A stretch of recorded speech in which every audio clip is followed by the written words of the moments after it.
నవదీప్ అనే నేను ఇందు మూలముగా యావత్ తెలుగు ప్రజానికానికి తెలియజేయనిది ఏమనగా, బిగ్ బాస్ అనేది సమాజాన్ని రిఫ్లెక్ట్ చేసే ఒక స్మాల్ స్కేల్ మోడల్.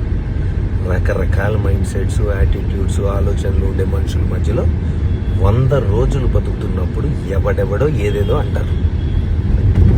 అన్నప్పుడు ఆ మాటల్ని మనం ఎలా తీసుకుంటాం, ఎలా రియాక్ట్ అవుతాం, ఎలా మనల్ని మనం కండక్ట్ చేసుకుంటాం అనేది పాయింట్. దాని టెస్టే అగ్ని పరీక్ష.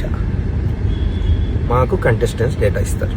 ఇప్పుడు వాళ్ళ పోస్ట్కి జనరల్గా జనం ఇంటర్నెట్లో ఎలాంటి కమెంట్స్ పెడుతున్నారు, వీళ్ళు ఎలా రియాక్ట్ అవుతున్నారు, వాళ్ళకు వచ్చే నెగిటివ్ కమెంట్స్ ఏంటి, ఇవన్నీ జనరల్గా చూసి సమాజంలో నుండి వాళ్ళకు వచ్చే నెగిటివ్ కమెంట్స్తో వాళ్ళ ఎమోషన్స్ని ట్రిగర్ చేసే ప్రయత్నం చేస్తాం.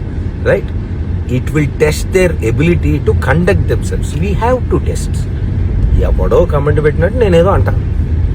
కంటెస్టెంట్ రియాక్షన్ ఎలాగైనా ఉండొచ్చు, పర్సనల్గా తీసుకోవచ్చు. మీ ఒపీనియన్ మీది, I like what I'm doing, I will continue to be like this అనొచ్చు.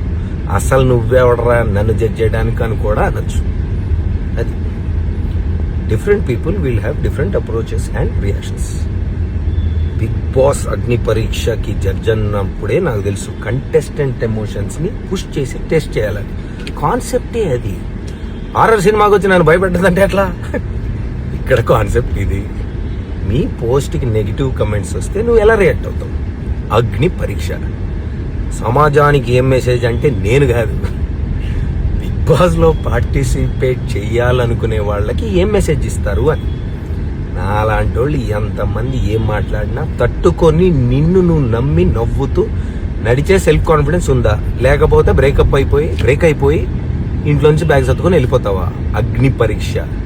The show is designed to do this. If you can't handle negative comments, ఇంటర్నెట్కి రావద్దు, అగ్ని పరీక్షకి అసలు రావద్దు. Heat will only increase. Thank you. Good night.